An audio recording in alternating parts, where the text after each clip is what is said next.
Appositive nouns are fascinating little phrases that can add depth and clarity to our sentences. They follow a noun and provide additional information, making our writing more descriptive and engaging. Let's dive into how they work, shall we?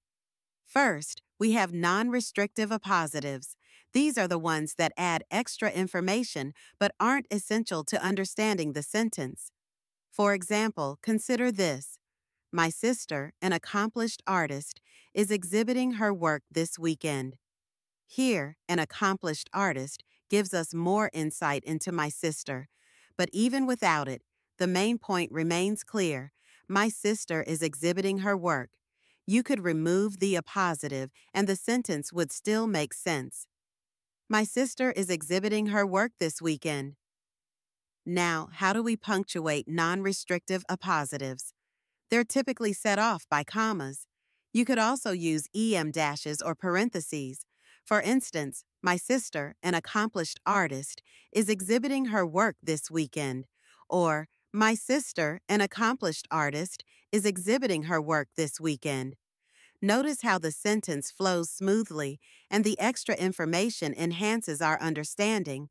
On the flip side, we have restrictive appositives. These are crucial for identifying the noun they follow. Take this example. The author George Orwell wrote 1984. Here, George Orwell is essential because it specifies which author we're talking about. Without it, the sentence would be vague.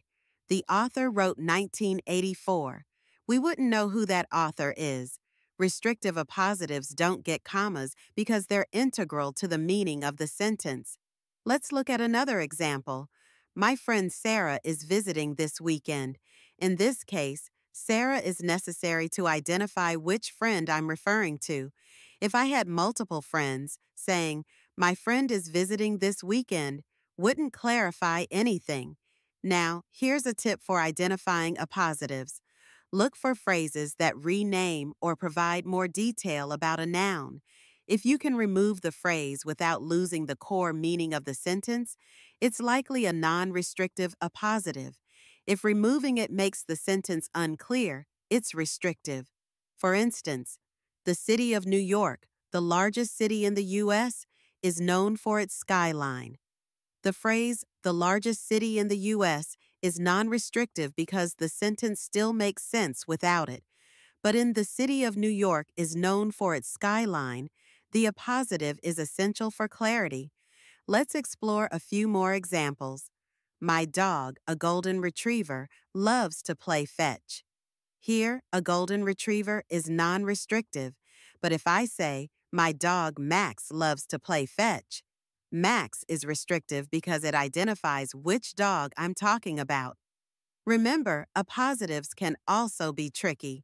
Sometimes they can be treated as either restrictive or non-restrictive based on context. For example, my brother John is coming over. This implies I have multiple brothers. But if I say, my brother John is coming over, it suggests I only have one brother. In summary, appositives are powerful tools in our writing arsenal. They help us convey information clearly and concisely.